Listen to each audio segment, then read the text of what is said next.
Bienvenue dans le podcast À la recherche de l'être.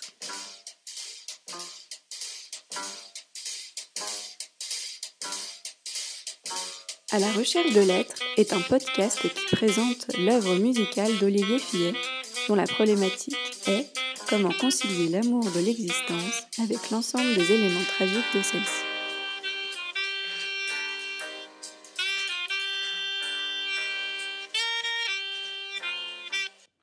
L'auteur a cherché des réponses dans la philosophie, la psychologie, la psychiatrie et les traditions spirituelles. Chaque saison correspond à un CD, chaque épisode présente et explique une chanson. Vous écoutez l'épisode 1 de la saison 2, L'absurde. Bonjour Olivier, Bonjour Claire. je suis ravie de te revoir pour enregistrer cette saison 2 du podcast donc À la recherche de l'être. Oui, moi aussi. Alors cette saison 2, elle s'appelle Les sources du bonheur. Est-ce que du coup tu peux nous raconter le cheminement qui t'a conduit à la création de ce CD ? Oui, dans un premier temps, il y a 5 CD qui vont en fait du tragique vers la joie. Celui-là, c'est le 5e CD, c'est le CD qui termine le chemin. Hein. Ça s'appelle les sources du bonheur parce qu'en fait, comment dire, c'est guidé par pas mal de penseurs, c'est-à-dire que chaque chanson est dédiée à un penseur. Il y a Camus, il y a René Girard, il y a Maeterlinck. Le sous-titre de donc, Les sources du bonheur, c'est « Où la sagesse est source de foi », c'est pour rappeler que le grand penseur René Girard, en fait, a trouvé... alors je précise que mon travail n'est pas du tout religieux, absolument pas, hein, c'est juste anthropologique, hein, c'est ce qu'il y a d'intéressant là-dedans. Au départ, ce qu'il y a d'intéressant, c'est qu'il y a 2 personnes que j'aime bien qui ont dit que le Jésus-Christ était le plus grand des philosophes, c'est Spinoza et, curieusement, Georges Brassens. Donc je me suis dit, il y a peut-être quelque chose à creuser là-dedans. Et comme je l'ai déjà dit, Simone Weil a dit derrière l'Évangile, c'est une anthropologie, et ça a été repris par René Girard. Donc c'est dédié essentiellement à René Girard et à mon ami Jean-Marc Richard, qui m'a fait découvrir René Girard. Et la sagesse et source de foi, c'est que René Girard, en étudiant ça, s'est aperçu, mais ça je le développerai dans la chanson Le Paraclet. Pourquoi il a trouvé la foi en étudiant l'Évangile, alors qu'il n'était pas croyant au départ sous une forme anthropologique. Voilà, donc c'est un peu le dernier CD de ce cheminement du tragique vers la joie. Voilà. Ouais, c'est intéressant de cette œuvre un peu donc, complète de ces 5 CD. Quoi. Voilà. Ah, super. Et là, du coup, aujourd'hui, donc on va commencer ce premier épisode de cette saison 2 par la première chanson de ce disque qui s'appelle L'absurde. Voilà. Je te propose qu'on écoute la chanson. Oui.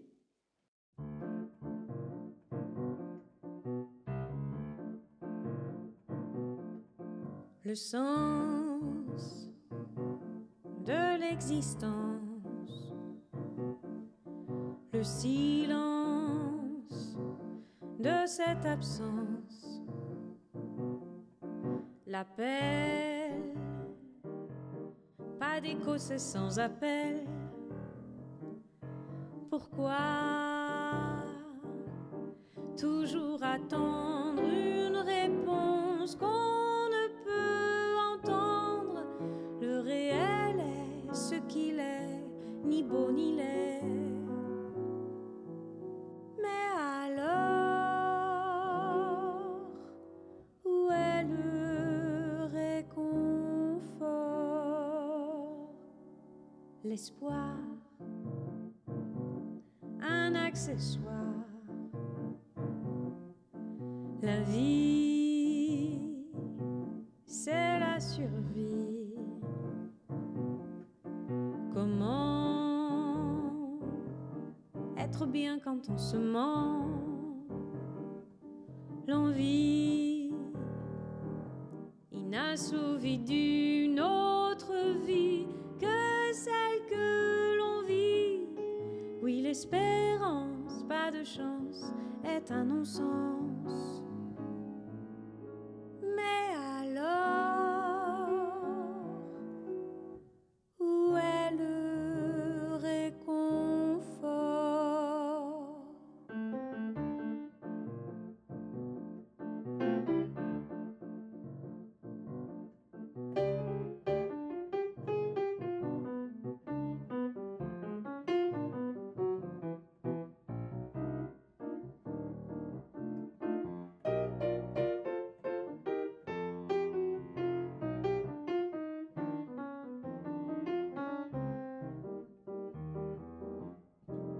la joie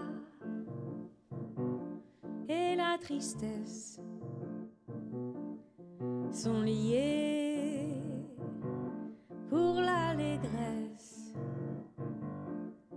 Aimer sans l'espoir d'être aimé, accepter, c'est l'évidence. La vie sera mieux vécue si elle n'a pas de sens.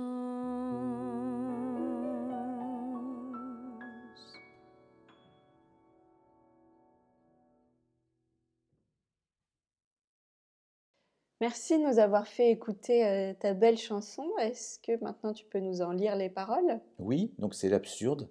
À Albert Camus, hein, chaque chanson est dédiée à quelqu'un. Le sens de l'existence. Le silence de cette absence. L'appel? Pas d'écho, c'est sans appel. Pourquoi toujours attendre une réponse qu'on ne peut entendre? Le réel est ce qu'il est, ni beau ni laid. Mais alors, où est le réconfort? L'espoir, un accessoire. La vie, c'est la survie. Comment être bien quand on se ment? L'envie inassouvie d'une autre vie que celle que l'on vit. Oui, l'espérance, pas de chance, est un non-sens. Mais alors, où est le réconfort? La joie et la tristesse sont liées pour l'allégresse. Aimer sans espoir d'être aimé, accepter, c'est l'évidence. La vie sera mieux vécue si elle n'a pas de sens. Merci beaucoup. C'est rigolo d'entendre les paroles. Enfin, moi qui connais bien cette chanson, du coup, je me la chante dans la tête. Et c'est rigolo d'avoir Oui, alors ce qui est moins les rigolo, paroles. c'est de voir quand même, à chaque fois ça me fait le coup, quand je l'écris, je trouve que c'est bien, et puis quand je la relis après, quelques années après, je trouve que c'est encore complètement incompréhensible. Donc c'est pour ça qu'on a besoin de débriefer après.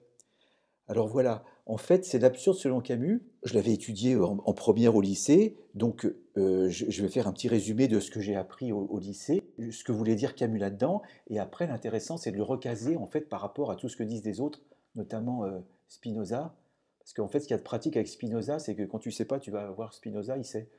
C'est-à-dire qu'il a déjà tout prévu, même le désir mimétique, même c'est vraiment incroyable le destin de cet homme-là qui était un ouvrier polisseur de verres d'optique pour les télescopes, et que ses voisins devaient prendre pour un demeuré parce qu'il avait pas beaucoup de nanas, quoi. Enfin, il était un peu tout seul. Et puis, il était juste ouvrier, alors qu'en fait, pour moi, c'est un des plus grands, parce que sa philosophie peut s'appliquer à la vie. Et voilà. Alors, donc, en gros, ce que dit Camus, c'est en fait, l'absurde, c'est pas dans l'homme ni dans le monde, mais c'est dans leur confrontation, en fait. C'est parce que l'homme se dit, a une espèce de détresse parce qu'il cherche un sens, et que le monde, en fait, est complètement indifférent à ce qu'il dit. Et donc, c'est ça qui a introduit l'absurde. Mais je vais y venir après, hein. La conclusion de Camus, en gros, c'est vivre une expérience, en fait, c'est l'accepter. Vivre, c'est faire vivre l'absurde. Et faire vivre l'absurde, c'est le regarder. Car avant la rencontre de l'absurde, Camus dit que l'homme avait l'illusion d'être libre, mais il était l'esclave de ses habitudes et de ses préjugés. Et une fois qu'il découvre que c'est absurde, il voit tout d'un regard neuf, et il est profondément libre à partir du moment où il connaît lucidement sa condition, sans espoir et sans lendemain. Donc en fait, le remède, c'est avant tout, en un, la lucidité, et deux, l'espoir, c'est pas bien pour lui, l'absurde, c'est le contraire de l'espoir, mais ça, je reviendrai tout de suite après, parce qu'il faut définir ces termes, ça n'a rien à voir avec le désespoir au sens commun, mais que l'homme absurde a désappris d'espérer. Tout le malheur des hommes vient de l'espérance, donc il dit dans les Noces. Hein. Voilà. C'est en prenant conscience de la vanité de ses efforts sans espoir que Sisyphe se rend supérieur à ce qu'il écrase. Je cite, hein, s'emparant de son propre destin, il fonde sa grandeur sur la lutte et tire de cet univers sans maître le seul bonheur qui soit accessible à l'homme. Toute la joie silencieuse de Sisyphe est là, son destin lui appartient. Alors, ce qui est intéressant là-dedans, c'est les thèmes dégagés que je vais reprendre autrement, formulés par d'autres philosophes. C'est ça qui est rigolo. Avant tout, Est-ce que je peux juste... Moi, je comprends pas juste la notion de confrontation. si, parce qu'en en fait, ce qu'on va dire, c'est que le monde, il est ce qu'il est. Il n'a pas à être absurde ou ni absurde. Le monde est ce qu'il est. Et que ce qu'il y a de bizarre, c'est que l'absurde naît de la confrontation, c'est-à-dire que l'homme aimerait bien que le monde se conforme à ses désirs, en fait. Pour moi, je vois ça comme ça, c'est un désir de toute puissance infantile, mais comme le monde, il s'assoit dessus, on en retire un sentiment d'absurdité. Okay. Mais en fait, c'est pas ça l'absurde. Alors, je vais juste, si tu veux bien, lire la première phrase du mythe de Sisyphe, que tout le monde connaît, elle est ultra connue. Il n'y a qu'un problème philosophique vraiment sérieux, donc je cite Camus, hein, sur la première phrase du mythe de Sisyphe, il n'y a qu'un problème philosophique vraiment sérieux, c'est le suicide. Juger que la vie vaut ou ne vaut pas la peine d'être vécue, c'est répondre à la question fondamentale de la philosophie. Voilà. Alors ça, Et c'est quoi la question fondamentale de la philosophie? Eh ben, c'est ça. Est-ce que la vie vaut la peine d'être vécue? Alors, je vais ramener ça à un exemple que j'ai pris à André Comte-Sponville, qui est un peu mon gourou également. Hein. C'est-à-dire que Comte-Sponville, il a écrit il y a longtemps son premier livre, Le mythe d'Icare. Et la première lettre qu'il a reçue, c'était un psychanalyste qui lui dit « En tant que clinicien, je constate tous les jours que l'espérance est la principale cause de suicide. On ne se tue que par déception. » Et dans un entretien avec Alexandre Lacroix dans Philosophie Magazine, Comte-Sponville répond « Ben voilà, je me suis dit… En fait, Comte-Sponville raconte que sa mère s'est tuée quelques mois plus tard. Et il a repensé à cette lettre et il dit « Ma mère s'est tuée par déception. Elle s'est suicidée parce que depuis tant d'années, sa vie ne correspondait pas aux espoirs qu'elle s'en était fait. Mais la vie ne correspond jamais à nos espoirs.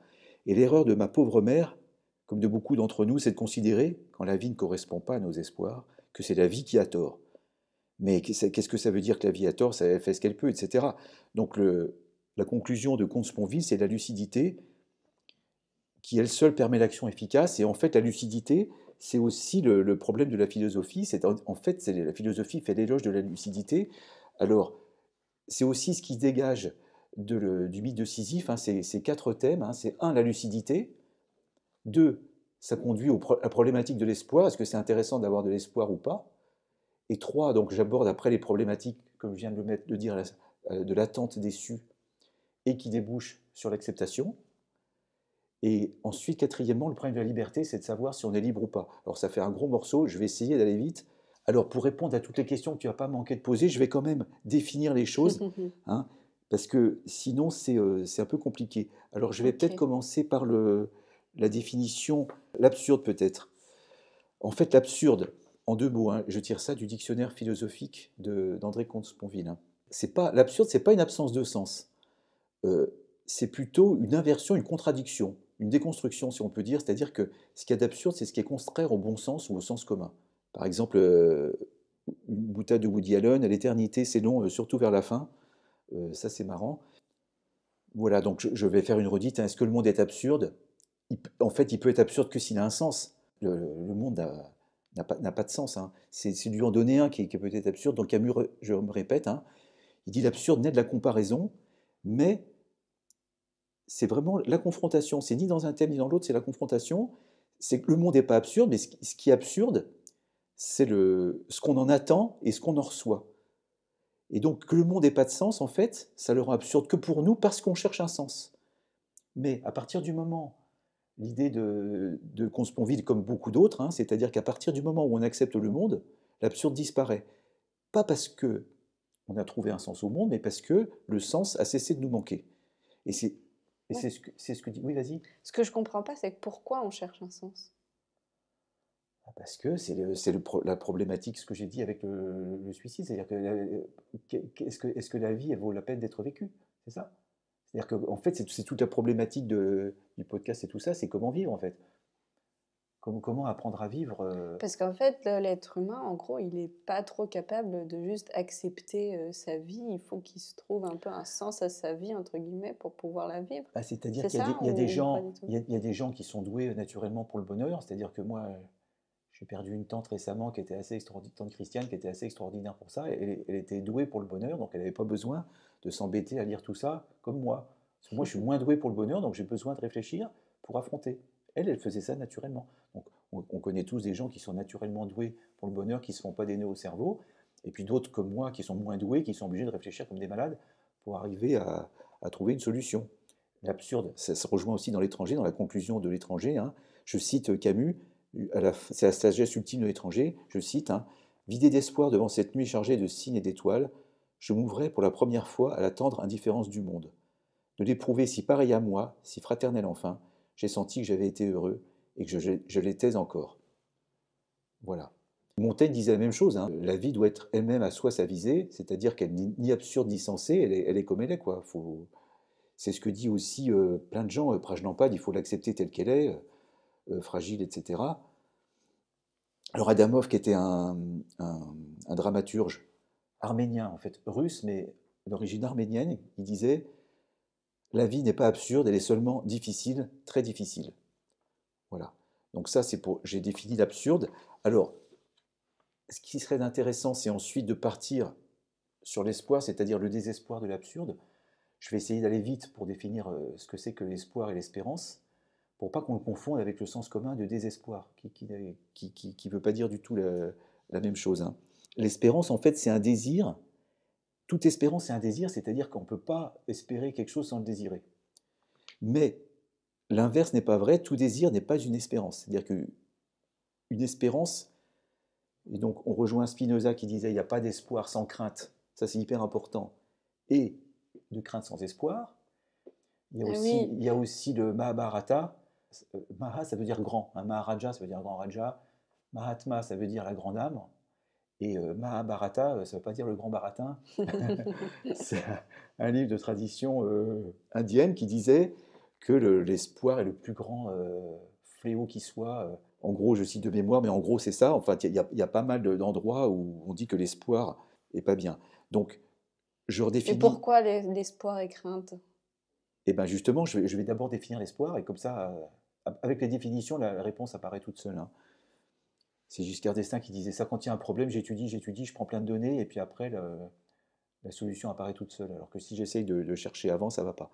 Donc, toute espérance est un désir, comme j'ai dit, hein. On ne peut pas espérer quelque chose qu'on ne désire pas, mais tout désir n'est pas une espérance. Donc d'abord, une espérance, c'est un désir qui porte sur ce qu'on n'a pas. Autrement dit, c'est un désir qui manque de son objet. C'est-à-dire, espérer, c'est désirer sans profiter. Une espérance, c'est un désir qui ignore s'il est ou s'il sera satisfait. Hein, espérer, c'est désirer sans savoir, c'est-à-dire que si tu espères réussir à ton examen, bah, ça veut dire que tu ne sais pas si tu réussis ou pas. C'est toujours un truc dans le futur, un truc incertain, hein. Et donc une espérance, c'est un désir dont la satisfaction ne dépend pas de nous. Ça, c'est très important. Espérer, c'est désirer sans pouvoir. Donc, je résume, c'est un désir qui, parce que c'est compliqué à comprendre, hein, c'est un désir qui porte sur ce qu'on n'a pas, un manque, dont on ignore s'il est ou s'il sera satisfait. Enfin, dont la satisfaction ne dépend pas de nous. C'est-à-dire, espérer, c'est désirer sans profiter, sans savoir et sans pouvoir. Dans le sens où, par exemple, tu désires être en couple avec quelqu'un, mais tu n'as pas d'action. C'est ça que tu veux dire? Ou un autre exemple? Alors ça, c'est un désir, oui, mais c'est différent parce qu'en fait, il faut distinguer dans l'espérance ce qu'on peut faire et ce qu'on ne peut pas faire. Et à ce moment-là... Oui, mais ce que je veux dire, c'est que là, ça ne dépend pas de nous. Il y a la notion si, que un petit peu quand même. Donc le contraire de désirer, en fait, c'est le plaisir lui-même. Et le contraire aussi de désirer sans savoir, c'est la connaissance. Et pour l'action, c'est la volonté. Le contraire d'espérer, c'est pas craindre, en fait, c'est savoir, pouvoir et pouvoir profiter. C'est ce qu'on appelle le bonheur, en fait. C'est-à-dire que le sage va agir sur ce qui dépend de lui. L'idée, en fait, c'est de dire tout ce qui dépend de moi, j'agis. Et tout ce qui ne dépend pas de moi, ben, je lâche un peu prise. Ça évite du stress. Donc en gros, de ne jamais espérer quelque chose qui ne dépend pas de toi. Et d'espérer que ce qui dépend de toi, mais dans ce cas-là, ça ne rentre pas dans la définition d'espérance, si j'ai bien compris. Dans la mesure du possible, bien distinguer ce sur quoi tu peux avoir une action et ce sur quoi tu ne peux pas avoir d'action, et laisser un peu de lâcher prise sur sur lequel tu ne peux pas avoir d'action. Mais du coup, juste quel est le terme sur quelque chose auquel tu peux, par exemple quand tu dis j'espère avoir une bonne note à mon examen, tu as une action dessus. Donc c'est pas de l'espoir, c'est quoi alors? Oui, mais c'est de la volonté, après tu travailles. Mais l'espoir, en fait, c'est l'espèce d'attente. L'espoir, c'est les trucs, on verra ça aussi sur le bonheur, c'est-à-dire que je crois qu'on en avait déjà parlé dans un truc précédent, c'est-à-dire que tu es séparé du bonheur par l'espoir même de l'atteindre. Mais du coup, juste à un moment donné, tu dis le désir de sens est un refus de savoir. C'est-à-dire, oui, c'est un refus de voir le réel en face, exactement. D'accord.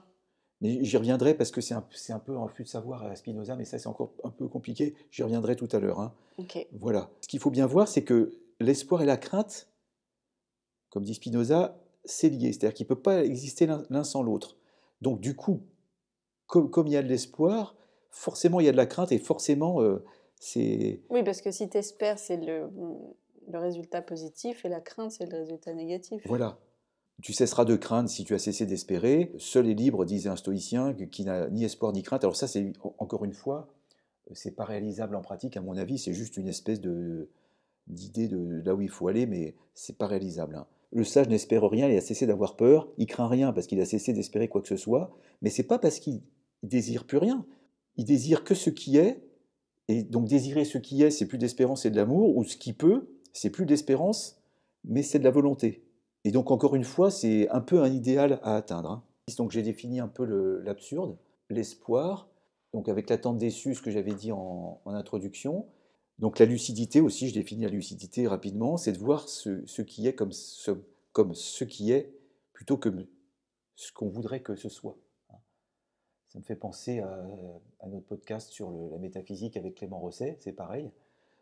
Et ça, c'est le but de la philosophie, c'est-à-dire que la philosophie, elle préfère une vérité, même si elle est triste, qu'une fausse joie. En fait, c'est l'amour de la vérité quand elle n'est pas aimable, donc c'est la conclusion de Camus.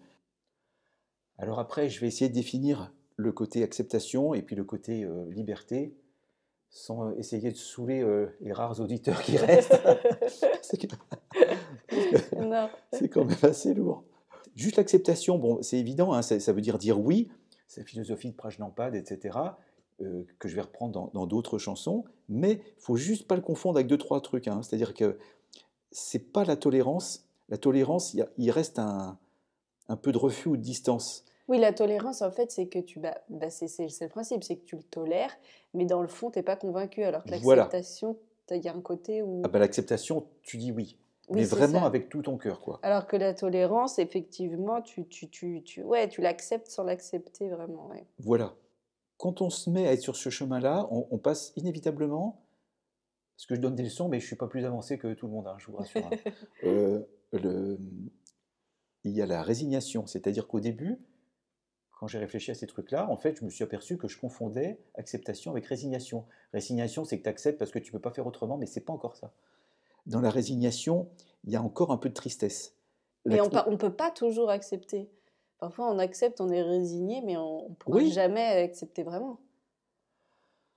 Je suis d'accord. Si tu veux atteindre le nirvana, ben, normalement, faut essayer d'accepter. Parce qu'il y a un moment quand on Oui, peut... mais la résignation et la tolérance, c'est déjà Attention, bien. attention. Oui, alors là, le truc. Dans la résignation, on a tendance à baisser les bras. L'acceptation, ça ne veut pas dire que tu n'agis pas. D'accord. Ça veut dire que, un peu comme dans le pardon, tu pardonnes, ça veut dire que c'est pas que tu absous tout, mais que tu évites de te laisser embêter par la personne qui t'a fait du mal. Là, tu accepter, l'idée c'est que ça va te libérer des forces parce que ça va éviter des poisons mentaux qui vont t'embêter. Mais ça ne veut pas dire que tu baisses les bras, absolument pas, hein. En fait, la vraie acceptation, il y a quelque chose de joyeux, et c'est en quoi, en fait, elle est le contenu principal de la sagesse. C'est-à-dire que dans le cheminement, qui est celui que j'essaie d'indiquer, c'est une condition indispensable. Ce qu'il y a de marrant dans l'absurde de Camus, c'est qu'en fait, il rejoint plein de traditions philosophiques. On a l'impression qu'il a recréé lui-même tout ce qui existait un peu déjà chez Spinoza, chez les hindous, etc. Et même chez Montaigne, hein, parce que l'acceptation, il y a quelque chose de joyeux, c'est en ça qu'elle est le contenu principal de la sagesse. Et Montaigne disait « J'accepte de bon cœur et reconnaissant ce que nature a fait pour moi, et mon agré et mon loup ». Et chez Etty Hillesum, hein, c'est une jeune fille qui a été déportée, qui est morte en déportation, et qui était extrêmement douée pour la vie, et qui disait « Une chose est sûre, on doit tout accepter ». Ou pareil chez Prajnampad, hein, ce que j'ai à vous dire est très simple et peut se résumer en un seul mot, oui. Voilà. Bon, mais comme je dis, c'est ce oui, donc c'est pas la tolérance, c'est pas de la résignation, et c'est pas de l'acceptation non plus.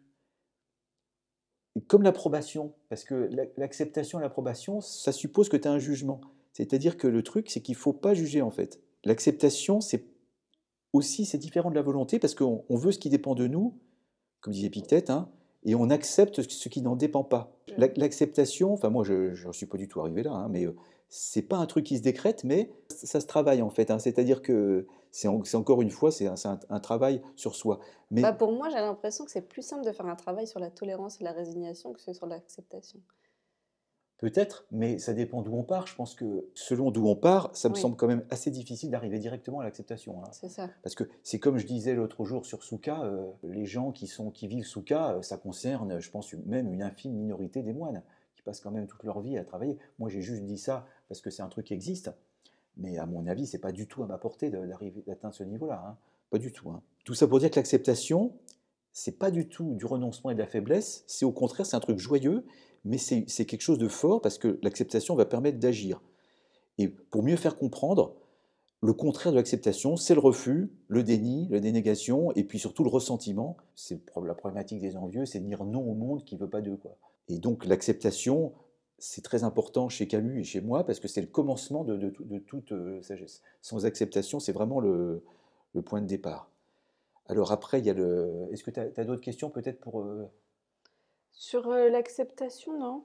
Enfin, moi, ce que j'avais une question aussi, c'était pourquoi toujours attendre une réponse qu'on ne peut attendre? Justement, c'est parce Normalement, qu'on t'expliques. on cherche un sens à quelque chose qui n'en a pas. Ouais. Donc en fait, la réponse à ça, c'est ce que dit Camus à la fin, que j'ai dit tout à l'heure, c'est-à-dire qu'en fait, il faut accepter le monde. Comme ça, tu n'as plus le sentiment d'absurde parce que ça t'évite de chercher un sens à quelque chose qui n'en a pas. Oui, donc en fait, l'absurde n'existe plus. Puisqu'il n'y a plus d'absurde, il n'y a pas de sens. Voilà, Enfin, s'il n'y exactement, a pas c'est de sens, il ça. n'y a pas d'absurde. C'est ça. Et, C'est-à-dire que mais l'absurde, en fait, c'est vrai que ça me questionne de pourquoi l'humain, il veut toujours questionner le monde et se donner un sens. parce que l'humain, il se met au centre. Alors, ça me permet de faire une transition la journalistique. Merci pour ta transition. C'est qu'en fait, c'est l'anthropomorphisme, c'est-à-dire que la problématique, c'est que l'homme, il se met au centre du monde. Donc il ne comprend pas comment le monde, ces petits gamins qui ne comprennent pas que ça ne tourne pas autour de lui. On est tous un peu comme ça, hein. On est tous des grands enfants finalement. La thèse de René Girard, quiconque a des enfants va voir que c'est inné chez nous. Il suffit de regarder deux gamins qui se disputent le même jouet. Oui. Et comme disait Woody Allen, ce qui différencie l'adulte du jeune, hein, c'est le prix du jouet. Mais finalement, on reste des grands enfants. Ce que je voulais dire, c'est que Spinoza et Bergson ont une approche intéressante de ça. Spinoza, en fait, ce qu'il dit, c'est que le monde n'est pas fait pour nous. Et Bergson, surtout dans son essai sur l'art, il dit on a tendance à regarder les objets avec le besoin qu'on en a. Mais ce qu'il faut, c'est se détacher de ça, en fait. Et Bergson et Spinoza, alors je vais dire ça d'un Philosophie Magazine spécial Spinoza et de Raphaël Enthoven, hein, Bergson et Spinoza ont l'anthropomorphisme pour ennemi commun.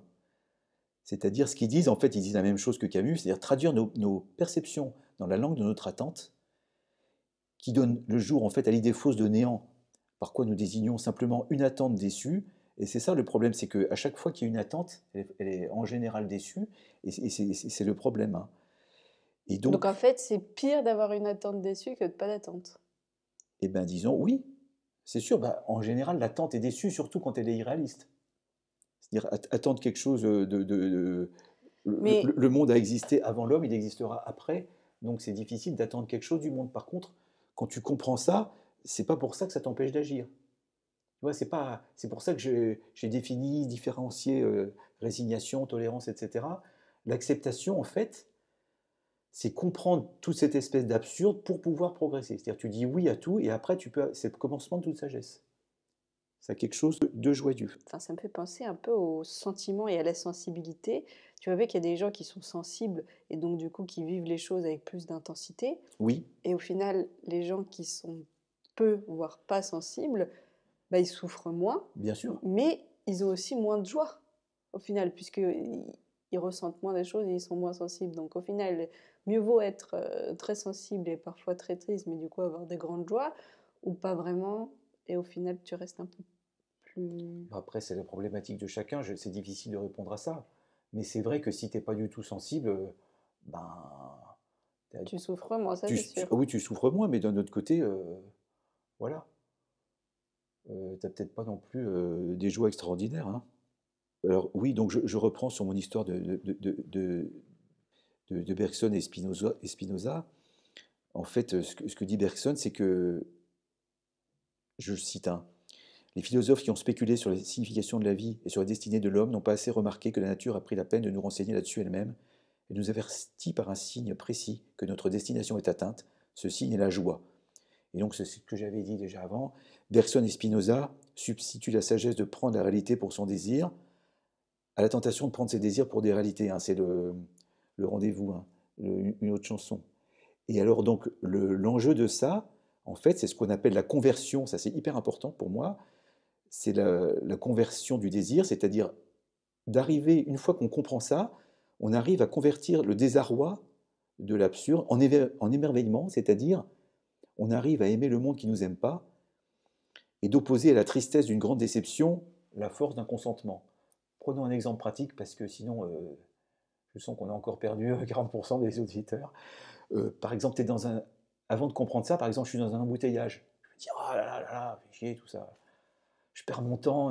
Et maintenant, je me dis, bon, tu te calmes, et puis tu réfléchis 2 secondes, regarde la voiture, la machine extraordinaire, ce qu'est ta voiture, regarde autour de toi le monde, comme c'est pas extraordinaire d'avoir le monde, etc.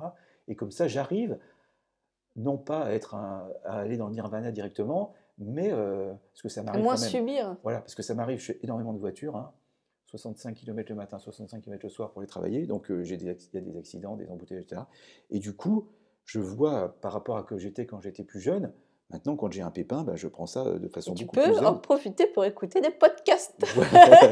Voilà, et donc c'est la conversion du désir, c'est effectivement arriver à aimer ce monde qui se fout de nous et d'opposer, parce qu'en fait, il n'y a plus de déception, parce qu'il n'y a plus d'attente. D'ailleurs, dans la vie courante, c'est pareil, hein. Par exemple, tu vas dîner chez des gens où tu te dis, oh là, je vais m'embêter et tout. Et puis en fait, tu n'attends rien. Et c'est les fois où tu as les plus grandes joies quand tu vas voir. Ou c'est pareil pour un spectacle, tu vas voir traîné par des gens, tu vas voir un spectacle, tu dis, j'en attends rien et tout. Et en fait, parfois, c'est vachement bien. Et tu es d'autant plus heureux que tu n'attendais rien. Inversement, quand on dit, ouais, tu vas voir un tel, il est génial et tout ça, tu vas chez un tel, bon, il est fatigué, il ne dit pas grand-chose, tu dis, bon. Et plus tu as une attente, plus tu as un risque qu'elle soit déçue. Et ça rejoint ce que je disais au départ, le psychanalyste, il dit, on ne se suicide que par déception. Parce que la vie ne correspond pas à tes attentes. S'il me reste un peu de temps, j'aborde la problématique de la liberté rapidement. Hein. Vas-y, c'est très intéressant la liberté. Donc la liberté, alors je cite Spinoza, de toute façon, tu sais, c'est comme la philosophie et Spinoza, pour moi, c'est comme le tennis à Roland-Garros. Alors Roland-Garros, c'est un tournoi sur terre battue, le tennis, et à la fin, c'est Nadal qui gagne. Quand j'étais petit, il y avait la même blague. Le Roland-Garros, c'est un tournoi de tennis sur terre battue, et à la fin, c'est Borg qui gagne. C'est pareil. Et bien, la philosophie, à la fin, tu vas voir Spinoza, il sait. Hein. Voilà. Et donc, parce que Spinoza a quand même décrit le désir mimétique avant tout le monde. Le libre arbitre, qui est en fait l'impression qu'on a de décider par soi-même, en fait, chez Spinoza, il dit, en fait, c'est juste une arrogante illusion de celui qui ignore les causes réelles de son action. Et Bergson dit la même chose, et moi aussi je dis la même chose en toute modestie. C'est-à-dire qu'en fait, j'ai toujours l'impression qu'on décide avant et on rationalise après. C'est-à-dire que quand j'ai fait mes études, j'avais un prof de marketing qui disait à tout le monde, pour illustrer ce cas, il dit, bon, comment vous vous rasez? Donc il y avait la moitié de la classe, des mecs évidemment, qui se rasaient avec un rasoir électrique et l'autre avec un rasoir mécanique. Il disait, en fait, pourquoi vous vous rasez avec un rasoir mécanique? Donc moi j'ai répondu à l'époque, je me rasais avec un rasoir mécanique. Je dis, parce que j'ai la barbe trop dure, nanana. Il dit, bon, voilà, en fait, les études ont montré que les gens qui se rasent avec un rasoir mécanique, ils ont telle et telle typologie de personnalité. Ceux avec un rasoir électrique, ils ont telle et telle typologie de personnalité. Mais après, ils vont ce qu'on appelle rationaliser leur choix.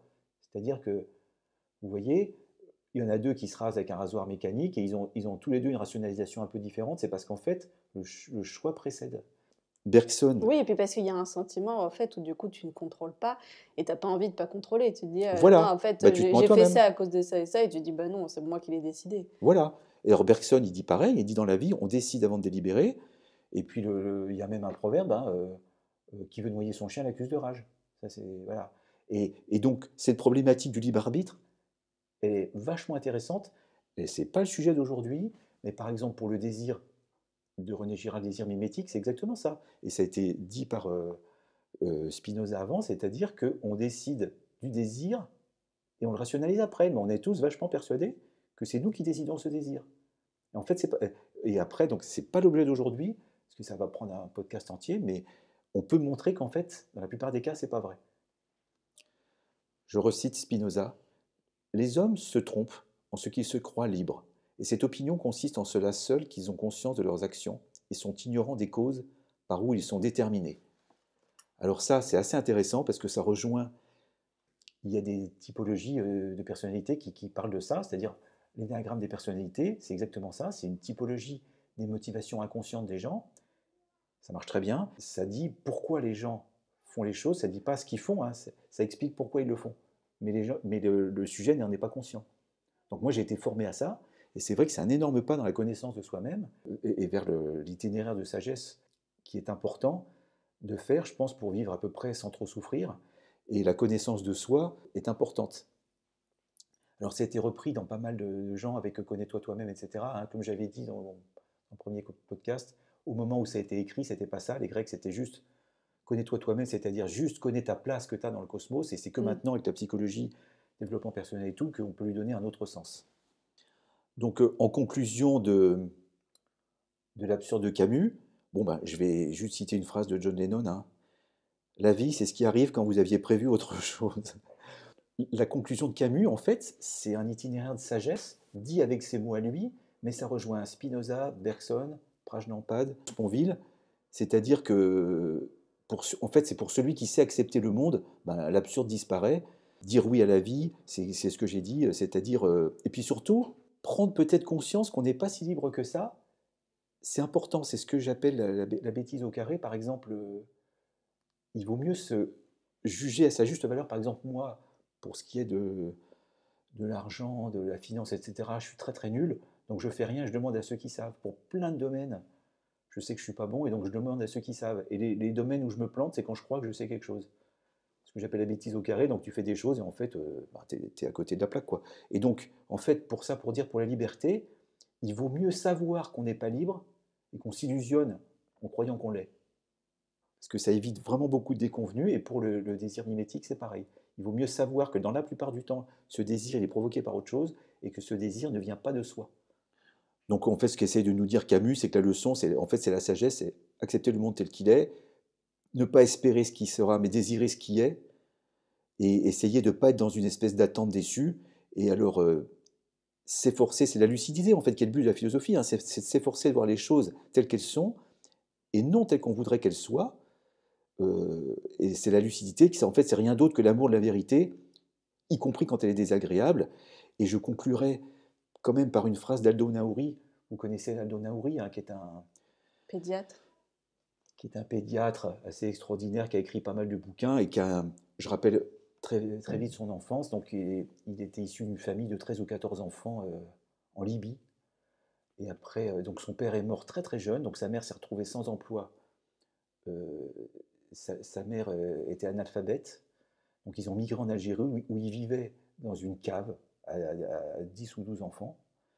Le gars, il est quand même devenu pédiatre, hein, donc je ne sais plus comment il a fait, il a eu des bourses, il est venu en France, il a fait des études de pédiatrie, donc ça lui a donné un regard quand même assez très très intéressant, parce qu'il est complètement... il sait, vraiment le gars, il sait ce qu'il y a d'important.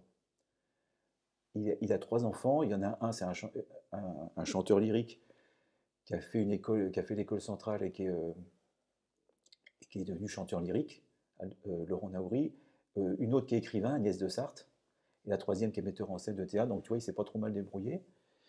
Et sa mère lui disait,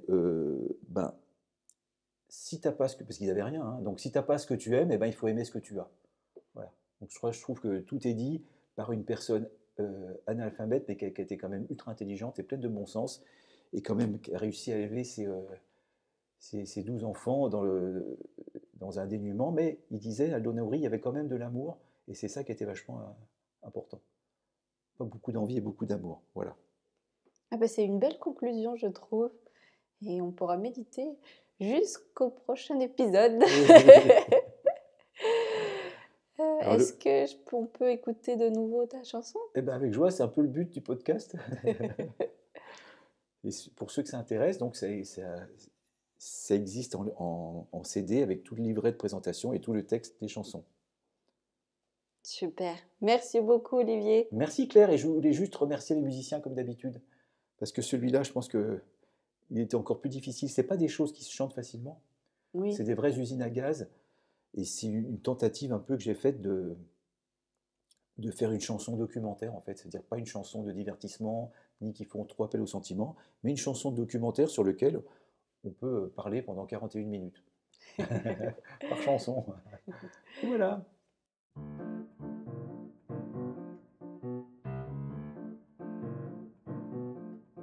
Le sens de l'existence, le silence de cette absence, l'appel, pas d'écho, c'est sans appel. Pourquoi toujours attendre une réponse qu'on ne peut entendre? Le réel est ce qu'il est, ni beau ni laid. Mais alors, où est le réconfort? L'espoir, un accessoire. La vie, c'est la survie. Comment être bien quand on se ment? L'envie inassouvie d'une autre vie que celle que l'on vit. Oui, l'espérance, pas de chance, est un non-sens. Mais alors, où est le réconfort?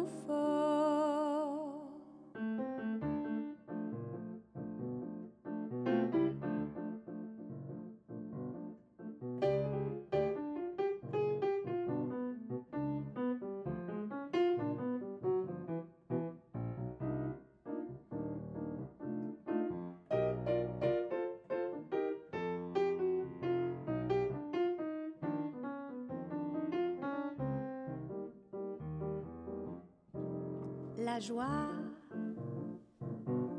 et la tristesse sont liées pour l'allégresse. Aimer sans l'espoir d'être aimé, accepter, c'est l'évidence. La vie sera mieux vécue si elle n'a pas de sens.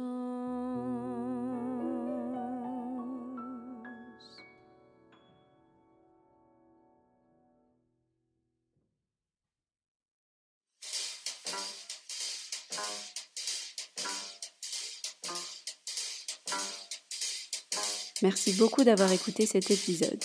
Nous espérons sincèrement qu'il vous a plu. Si c'est le cas, n'hésitez pas à aller nous suivre sur notre compte Instagram à la recherche de lettres et à nous mettre des petites étoiles sur les différentes plateformes d'écoute. À bientôt dans À la recherche de lettres pour un nouvel épisode.